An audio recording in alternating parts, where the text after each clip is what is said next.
All right, welcome everyone to another episode of Behind the Human. I'm your host, Mark Champagne, and it's my job to unpack the stories and mental fitness practices of people living at the top of their game, personally and professionally. Today, we've got Jeff on the show. He's the co-CEO of Transcend, and he brings over 25 years of experience in learning and human potential. With a background spanning business and education, he's served as a management consultant to leading corporations, facilitated learning for global leaders, and held the role of Chief Learning Officer at Teach for America. Jeff holds a doctorate in adult learning and leadership from Columbia University and a bachelor's degree in psychology from Brown University.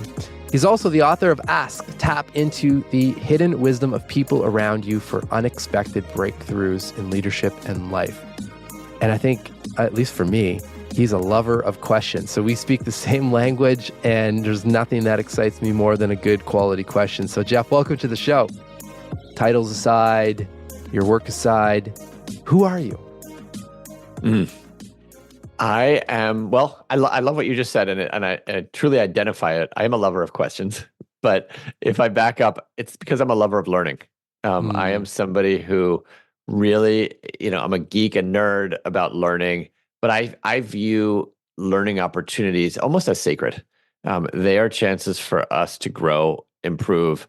I have loved learning for my entire life, and I've really devoted basically my whole career to creating better learning opportunities. And not just for myself, but for everyone around me. And particularly when there's a missed learning moment, I view that as like a micro tragedy. I really like think that if there's something we could have done about that, I'm like, then we need to do it. We need to do it. Yeah, I remember when I was growing up, like in elementary school and junior high school, I was bored in school a lot, and I would always in class think to myself, what if I was the teacher of this class? And I would want to be like when I grow up, I want to be a sixth grade teacher or a seventh grade teacher. And I would be thinking, what would I do here? If this was my classroom, how would I make the learning even more vibrant and engaging? And so that has never left me. Interesting. And then obviously that had something to do with starting or co-founding Transcend. Absolutely. Yeah. I was watching just in preparation for this conversation. I think this is a few years back you gave this talk, but it was one of the Google Talks. Yes. And I was really taken back, and almost like upset with myself of not realizing, like just for everyone listening, you show some images of classrooms over the years, like essentially since the beginning of time to today. And they're the same images, and with everything around us evolving and changing and morphing into other things, but somehow the classroom is this like archaic same setup, and that seems to not evolve. I mean, of course, there's subjects that come in and so forth, but I don't know. It seems like there's a disconnect there. So I wanted to, before we get into, of course, a lot of the topics of the book, which I imagine the frameworks and the approach of Ask probably had a lot to do with how you started this company in the beginning. But I just for the listeners, why don't you provide some context on like how did it go from a passion around learning and asking those questions at a young age to, okay, well, I'm actually gonna do this and try to shape the system or evolve the system. What does that look like? Yeah. So if you, just to pick up on what you said, if you and I were alive 100 years ago, and then we fell asleep for 100 years and we woke up today, we would not recognize how we get around. We would have no idea what a phone would be. What is a smartphone? We would have no idea about, the kinds of medical devices and systems and all that kind of thing. But we would walk into a school and we would feel right at home. It would be as if nothing had changed. There would be a teacher at the front of the room. Chances are there would be desks in rows. Chances are students would be sitting down and not talking very much. That the teacher would be the hardest working person in the room, and we would feel right at home. And 100 years ago, that was actually an innovation. Because it enabled masses of students to get educated, and it became what was called the industrial model of school, modeled after the assembly line of cars and other kinds of things like that. But the world has changed dramatically. And so Yeah. being able to sit down and follow directions and give the right answer all the time is not the skill set that kids need. And so to answer your question, I had had the chance to work in education even prior to that at a place called Teach for America, Mhm. training and supporting teachers, and just I think fueling a pipeline of educators and leadership that our country desperately needs.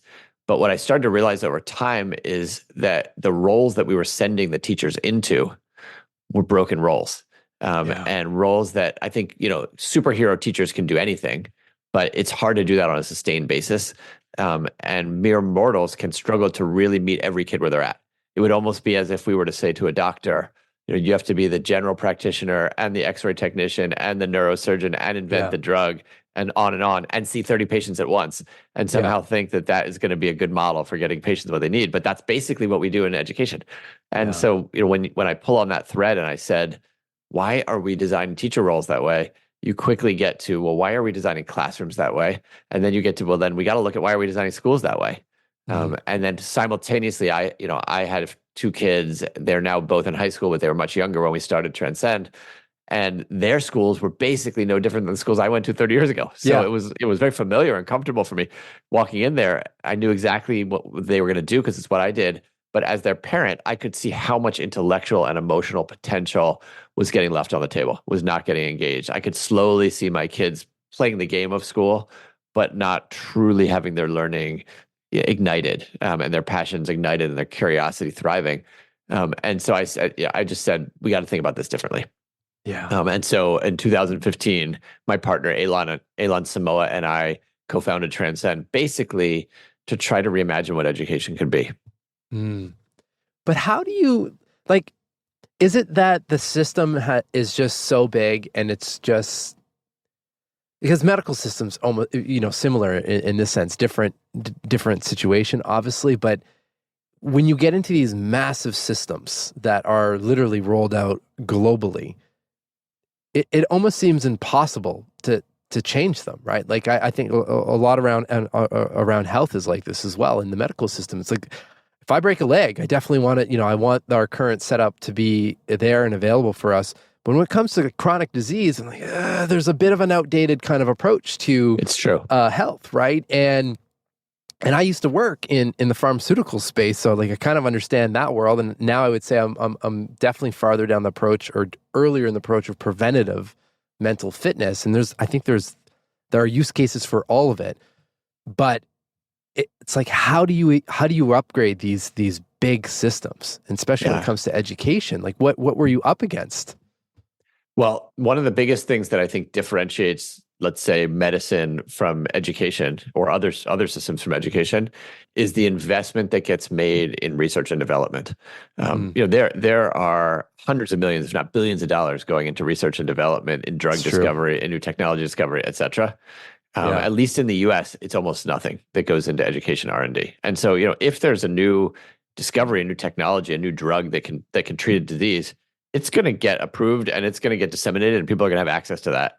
If there's a new discovery in education, we don't have the R&D infrastructure and the scaling infrastructure to spread that. And so a Yeah. lot of what we have focused on at Transcend is supporting communities and people who are building better models to actually do the research and development that has been missing in education, but present in so many other sectors. That's not all of it. There's also policy and there's Sure. mindsets and things like that. But we have been really centering on bringing that R&D capacity to be able to develop and scale innovations. Wow. So tell us a little bit more before I'll move on in a minute. But I mean, I've got two young boys, 2 and 7. So they're, the 7-year-old's obviously in the system. And I'm sure, well, you kind of mentioned this, as a dad, like I can't help but like, we're trying to fill in some of the gaps and also see, like, to your point, see what teachers are going through. Like, so there's empathy there as well. Like they can only do so much when kind of the system is providing or the system itself is a bit archaic, right? But it bothers me, like as a dad and with my kids, it's like you want to give them you want to upgrade what they're a Right. part of, right? So And I think a lot of the challenge in terms of the lack of demand or push for this is that we have all grown up in that same exact model of school. And Mm. so when we see our kids bored or when we see our kids go through this, we're, for most of us, it's like, well, I guess that's just what school is. And Yeah. many of us don't even have a conception of how much kids can be driving their own education, how much they can actually be working on projects that truly matter to them and to the world around them, that that make them so motivated that you can't even tap them on the shoulder and talk to them because they don't want to be disturbed from what they're doing. How much school can actually be a place where kids truly feel at home, no matter who they are, and what their background is and what their identity is and all of that kind of stuff, as opposed to having to conform to a particular model or feeling left out or left behind or things like it can be all those ways. But if we haven't experienced that viscerally, we could just be thinking, well, I guess that's what school is. And so, Yeah. to your question about how to change systems, I'm more familiar with the U.S., but in the U.S. there have been two attempts to change systems that I think both have failed. One is a top-down change to sort of like say, here's a set of rules and policies and curriculum and standards and assessments, and if we only impose those from the top down, things will change. And that has had some progress, but mostly hasn't worked. And the other model of change is completely bottom up. Just leave it to the teacher and make the teacher do everything while they're also teaching school, Yeah. and grading papers and all those kinds of things. And teachers are brilliant and they're my heroes, but we can't put the question of how do you change the entire education system on the shoulders of somebody who's got 30 kids in their classroom and 7 periods and all that kind of stuff. And so what we're trying to do at Transcend is a third way, which is what we call community-based design. So it's not imposing an answer from the top, but it's also not leaving everything just to kids and teachers and parents.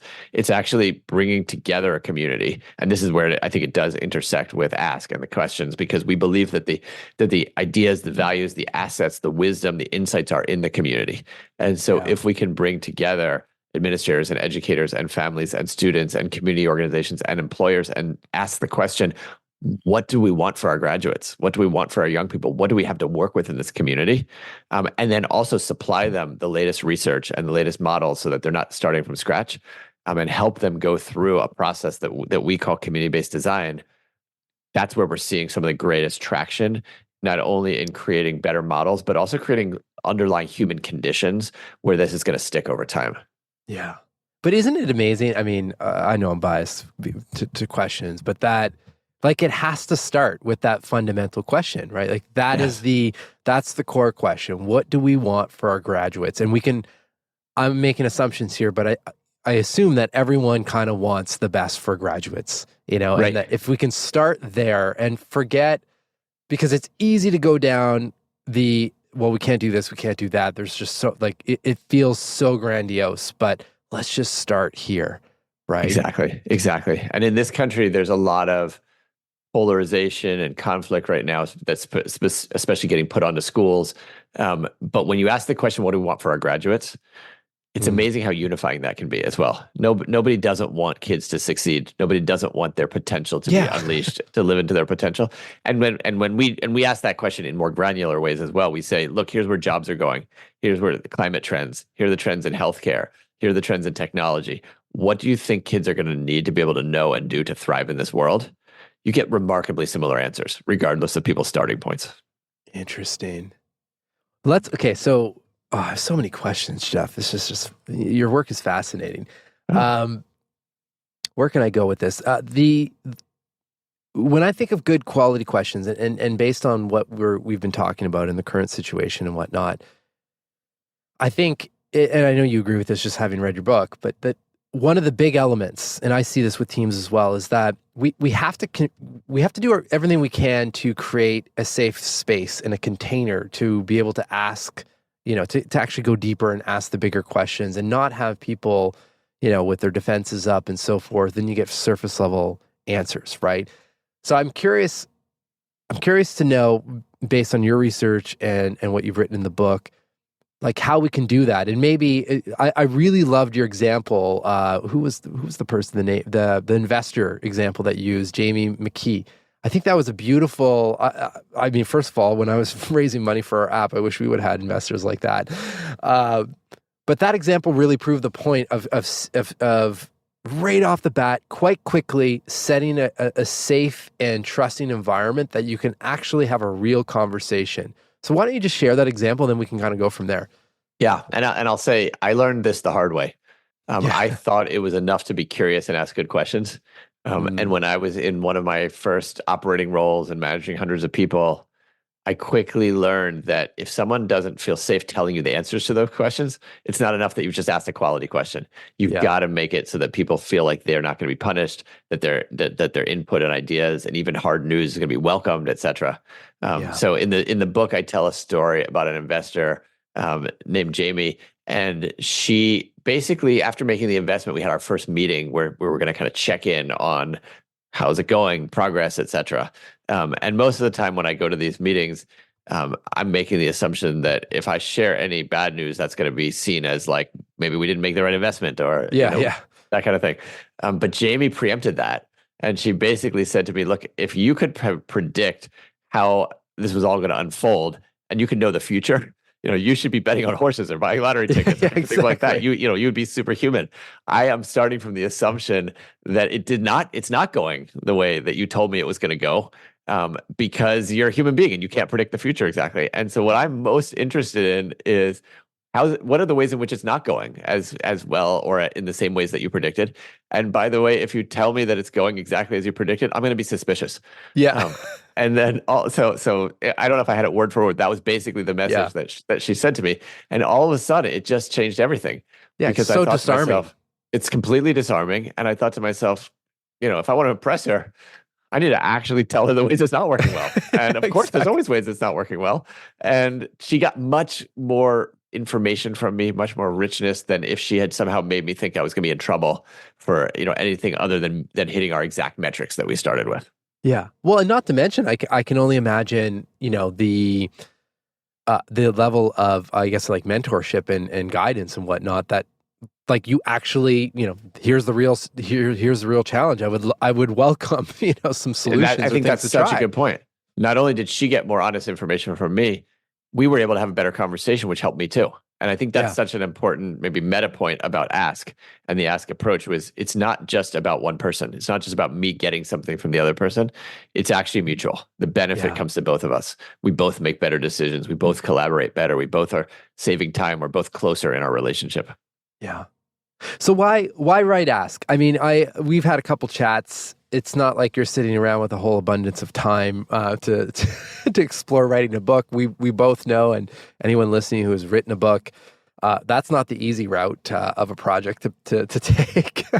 And it, I realize this in hindsight now. right? Exactly. Yeah. I mean, if you had we both known, and think, oh well, maybe I'll put that off a little bit. But it is a beautiful experience, kind of all put together. It is. But it's definitely it's hard, and I'm always curious whenever another author is on the show, just to understand the why behind it before you actually get into, whew, this is quite challenging. Right. It's a good thing that I did not know how challenging it would be from Yeah. the start. I would say there were really two intersecting forces for the why. One of them is that the problem that the book is tackling is, in my mind, both painful and pervasive. It's a Mm, problem that we all face, that I have personally faced a lot in the past, that I continue to face from time to time as well.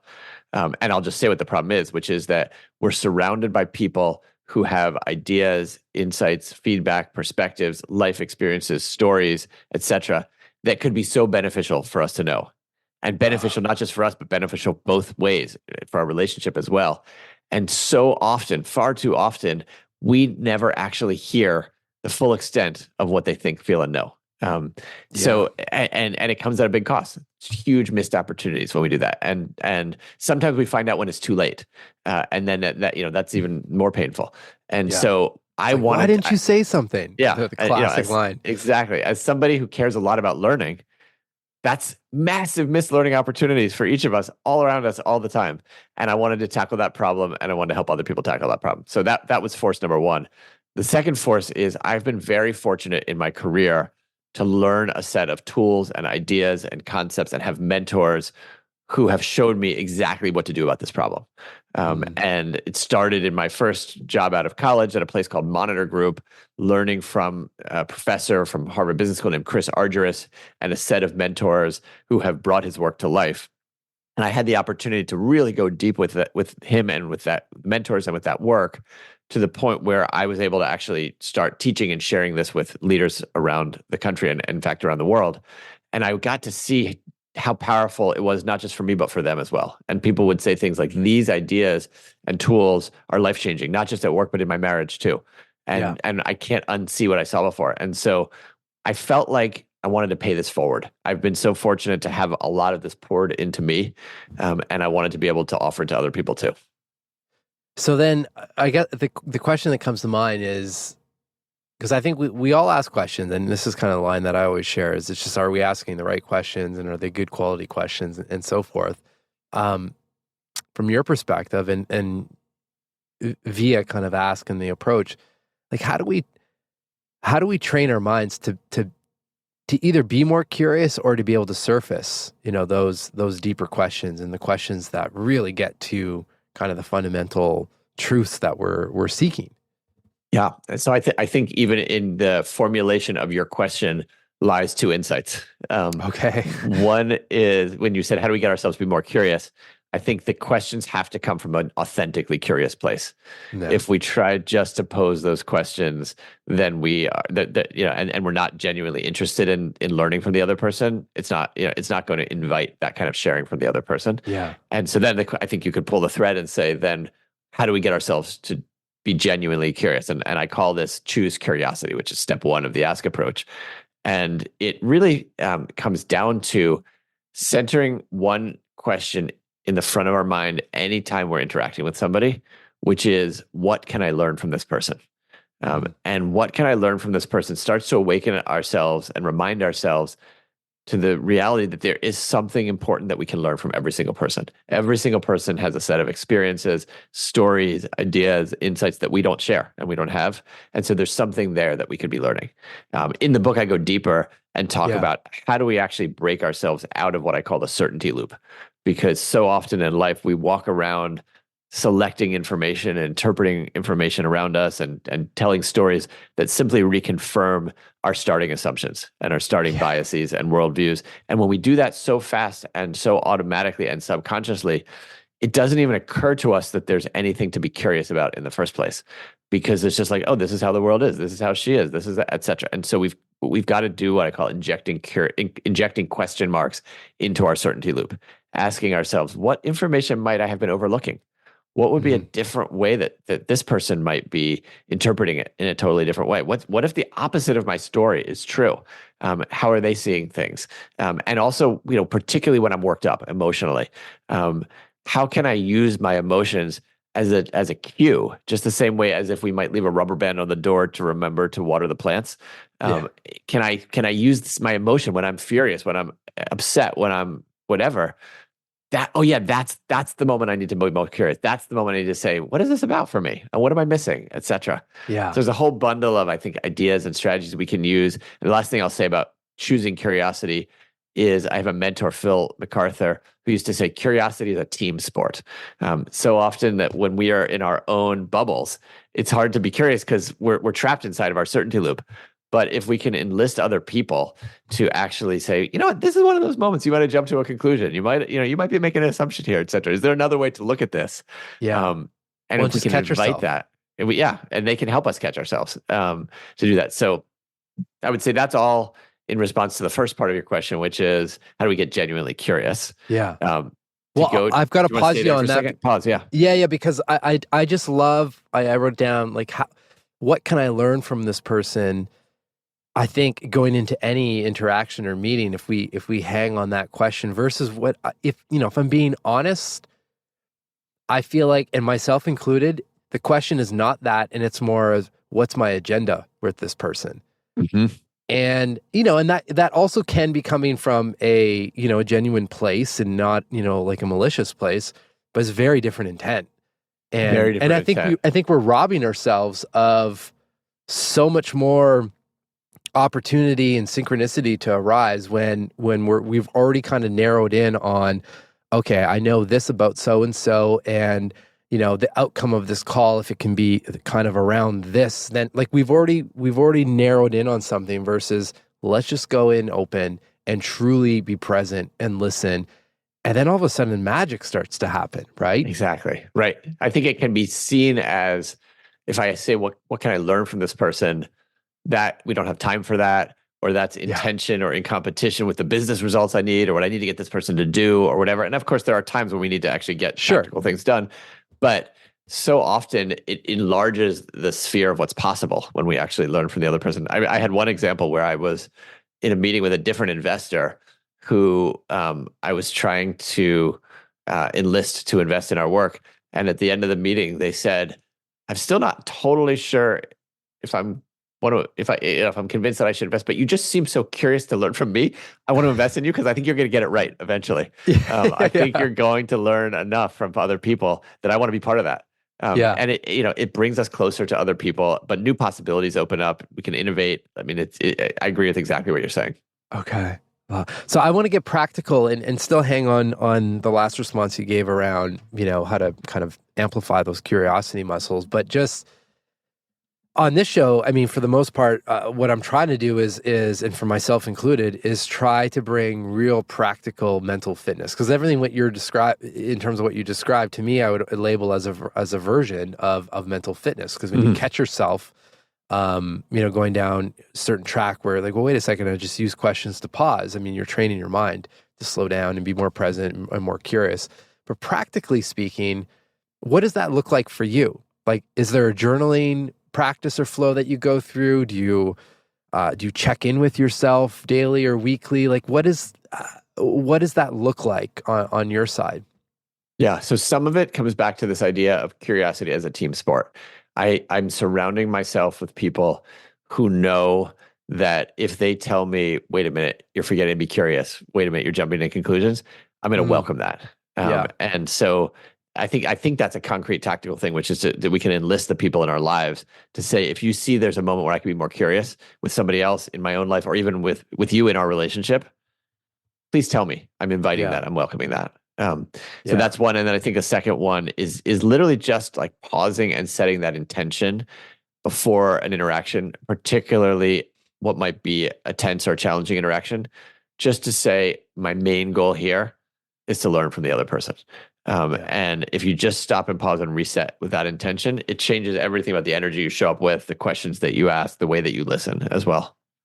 So what do you do let's place yourself in a high pressure, high stress situation, business situation, or personal, frankly. And I'm trying to think. I remember you shared an example. Actually, I think it was a rabbi. I believe that I can't remember the context, so it might not link to this. But Okay. my question is, what tools do you use to pop out of those emotional situations and kind of zoom up and be able to look at something from a different perspective or different view, and probably start to ask different questions without just getting really, sucked up into the mental loop and turmoil of what typically high pressure or high situations can do to us. Yeah. So I'll say there's two different categories of tools that I personally use. One I would call the more kind of like emotional types of tools as well, which Okay. has to do with breathing, meditation. I remember at one point I was really in a very difficult spot in one of my relationships with one of my board members, and I was very upset with something that I felt like he had done, and I just took a walk, and I took I kind of caught my breath, and I actually listened to some poetry, and I just got myself out of my certainty loop and back into my curiosity loop.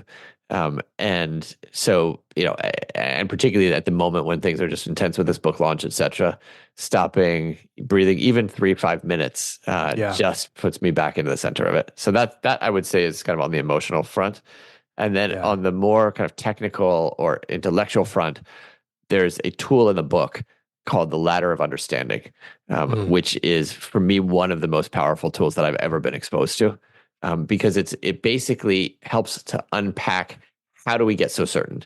It forces me to say, if I've got this judgment about somebody, which would be at the top of my ladder, my conclusion, I can walk myself back down and say, what's the story I was telling myself that got me to that? What was I thinking? What were my reasons? And then all the way down to, well, what was the information that this person said or did or that I had that got to that story?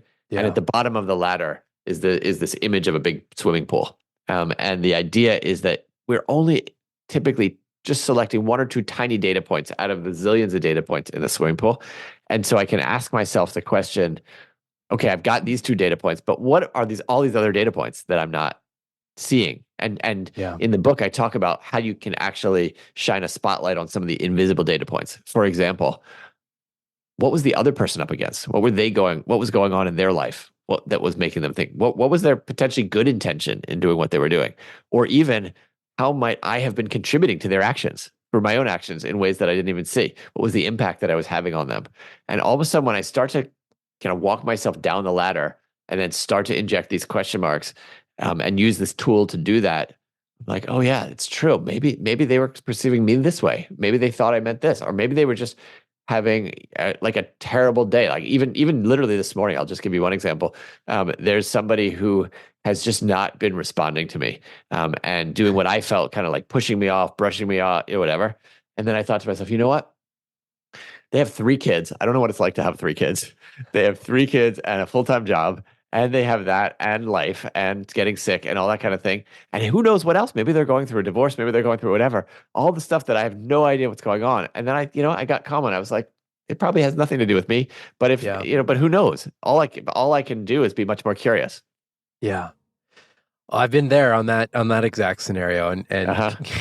catch my mind because it's so easy to go down like all these basically stories, right? Exactly. We just jump to the top of our ladder. Yeah. Yeah, exactly. I love the ladder tool because I mean, it literally can be applied to essentially every situation that we're faced with, whether it's relationships like this that you're describing, or even just big, I don't know, situations or challenges that are on our mind that are really, stirring things up. And it's like you wake up and it's on your mind. Well, just, I don't take 10, 15 minutes in the morning, open up a notebook and go through that flow. And even just hearing you, walk through the steps, I mean, you feel lighter, right? Exactly. Exactly. Plus, even listen, there's there's no shortage of polarizing situations happening in the world right now. I think that's another really good place to apply a tool like this around where it feels like, at least in North America, where there's so much division. Well, wait a second, like start at the top of the ladder. I mean, and I could safely assume that we're probably not too far off, as just species when it comes to these big, topics of division, but we're stuck in this, to your point, like this certainty loop, and you just keep reconfirming it and without reflection, right? 100%. Yeah. This is where I end the book actually, which is how can asking be an antidote to the division in our own society? And I myself have had experiences where I have seen symbols or flags or other kinds of things that somebody is flying or on their bumper sticker. I had an experience even with an Uber driver. And I immediately went to the top of my ladder and said, this guy's values are completely at odds with mine. I don't even know if I feel safe with this person. Yeah. And then use the approach to say, let me just learn. What can I learn from this person? And by the time we ended up having, our 45-minute conversation, just felt so connected, Wow. and realized we had so much more in common than I realized. Wow. I mean, I can't think of a better way to wrap, because I mean, for everyone listening, you obviously have to go pick up the book. We just scratched the surface, but there are so many tools. As someone on this side who studies, questions for a living, essentially, and people, I mean, it's just loaded full of prompts and perspective shifts. You can just, the way I read the book, I mean, I read the intro, then I jumped around essentially, and always found the value or just quick moments of reflection that, were allowed me to shift in moments and so forth. So highly encourage everyone to pick up the book, but I do want to ask kind of a final question around, like, what would make you smile when someone picks up this book? Like, how do you want them to feel after jumping into the pages and reading what you've put on those pages? I would say two things. One is I want them to feel empowered, because I think that so often the experience that we're not being told the truth by somebody, we're not really learning, or we're learning only too late, can be a disempowering experience. It can leave us feeling almost like a victim, of like the other person's choices of what to decide to tell us or not to tell us. But my hope is that the ask approach actually re-empowers ourselves and helps us see that it is within our own grasp to learn from other people. We can't Yeah. control them. We can't fully decide what they're going to say or not to say, but there's so much that we can actually do to increase the odds that they will want to share with us, that we can learn together, et cetera. So I hope it serves to empower people. And then the second thing that I would say is, I want people to be blown away by what they learned from the people around them. To Yes. have those moments of, oh my God, I had no idea you knew that or thought that, et cetera. And wow, how amazing is that? And what does that mean for our relationship and what we can be doing together, and with each other and for each other? That would make it all worth it. Yeah, well, you can see I'm smiling with you on that one, because I mean, we truly are surrounded by brilliance every day, Yes. including our own brilliance that we Yes, often don't yes. mind either, right? I agree. And if we just, once again, just slow down and ask a few questions and pull on the threads, it's just a beautiful experience to go through and live like that, right? So, yeah, Jeff, ever since we met, I feel like, there was definitely a synergy around, obviously, questions in the work and so forth. And I feel like our journey is kind of just beginning together. And Me too. I, for one, really am excited and hopeful, knowing that you and the team have an approach like this and are asking, the big questions, especially when it comes to our education system and the future of our societies, essentially, right? Comes down to how people are educated and trained and so forth. So it just feels comforting and a little bit lighter in a giant situation that I would say, if you look at it, from the outside, it feels like, oh, this is an impossible feat. But actually, if we start asking some fundamental questions, and to your point, bring in some cutting edge research, there are paths. And, thank you for being, one of the people out there kind of carving that path. Thank you for the chance to be in conversation, and also for you shining a spotlight on just the power of the kinds of questions that we can ask ourselves as well. I feel like we are on the same wavelength on questions and many more things. So excited to continue the conversation.